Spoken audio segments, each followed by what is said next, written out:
Hi, happy Monday. Hopefully it's not too late to offer you a word of the week. I missed you last week, a lot of holiday activity. I hope yours was as lovely and as loving as mine was. And I'm excited to be here and to offer you the first word of the week for 2017. Let's see what we've got.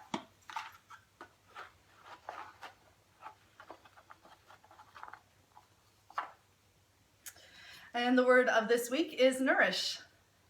That's a good New Year's word because there are a lot of different ways in which we nourish ourselves and we nourish our bodies, nourish our minds and our heart, our soul, our spirit aspect. So a lot to consider when it comes to nourishment and this time of year.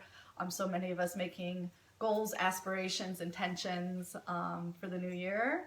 Nourishing ourselves is should be really at the top of the list because what you bring in becomes what you offer out. So in terms of on the yoga mat, I would think nourishing primarily brings to mind the breath and deep breathing, opening up our lungs and offering yogic breath in its many different forms. Nourishes every cell in the body. Every single system in your body requires the oxygen that rides in on that air and requires the complete exhalation, the emptiness of any toxins or impurities that ride out on the air. So breathing is imperative. And I think what we'll do today is start with a simple three-part breath. The word for breath or the breath work word in yoga is pranayama. So pranayama practices come, there are varieties, so many different ones, but Durga breath, three-part yogic breath is really the foundation to our breath work. And the reason it's so important to establish deep three-part yogic breath before moving into other pranayama practices is that you want to have full expansion and full use of your lung capacity, and you want to have a certain degree of openness through the chest and relaxation through the core muscles so that you're able to manipulate the breath a little bit without agitating the nervous system and cause any kind of health issues. And so Durga breath is a very safe three-part breath that we all optimally will use even throughout the day. So anytime you're at your desk or at your computer and you feel this starting to hunch over, we're driving, start to curl in and close down, you're constricting your lungs and limiting your lung capacity, limiting the nourishment you're able to bring into your body. So the cue is always to sit up, broaden across, and relax and give the lungs plenty of space to expand and contract. You'll notice that any kind of anxiety in your day, or even when you're concentrating in a way that is bringing up some mental agitation, the breath gets very shallow and you're really at the top of the breath. And so Durga breath brings us all the way down into belly breathing. And that's the first cue that I can offer you is to relax your belly. And that first part of the inhale comes down deep into the belly and the lower lobes of the lungs where the exchange of oxygen is so much more optimal.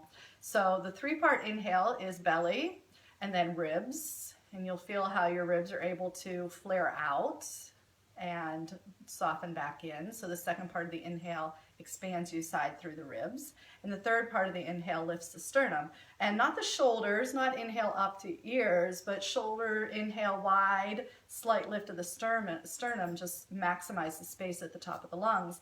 And then the exhale is going to be three-part in the opposite direction. So the sternum will flatten, the ribs will contract, the belly will pull in, and if you're engaging at that final last moment of exhale, there might be even a little press of your belly muscles.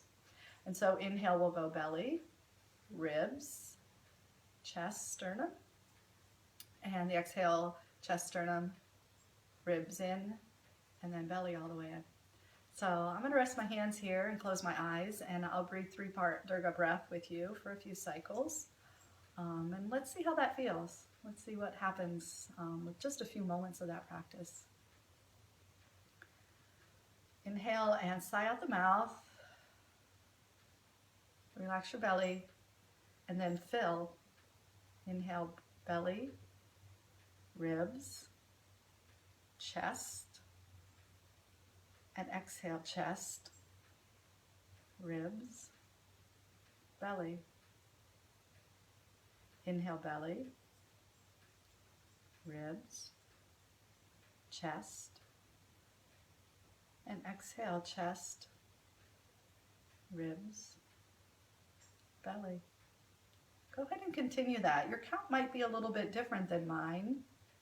You can breathe it slower, or your breath might be a little bit quicker. It's a sensitive calibration to expand the breath without agitating the nervous system. So anytime you force the breath, you'll feel that. You'll feel agitation. That's one of the reasons why when you force the breath, the shoulders lift.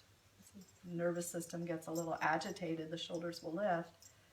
But soften and relax and let the rhythm be at your own natural pace. And we'll take a few more cycles. You might find that you can slow your count just a little bit. Exhale, chest, ribs, belly. Inhale, belly, ribs, chest. Exhale, chest, ribs, belly. Exhale, belly, ribs, chest. And I can feel a significant difference in the energy within me and around me. As a matter of fact, I would say that's probably why Tazo wandered over. He feels the grounding energy and the quietness that's being created in these moments with just a simple 3-part breath. The nourishing quality that happens, or the nourishing satisfaction that comes from breathing full and complete deep cycles. And so you can continue that as long as you'd like.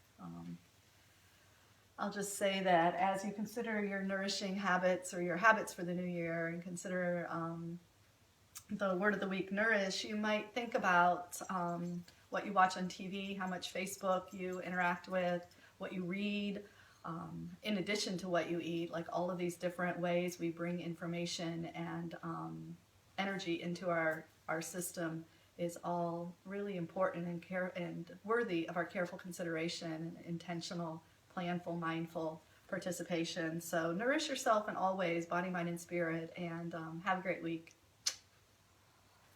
Namaste.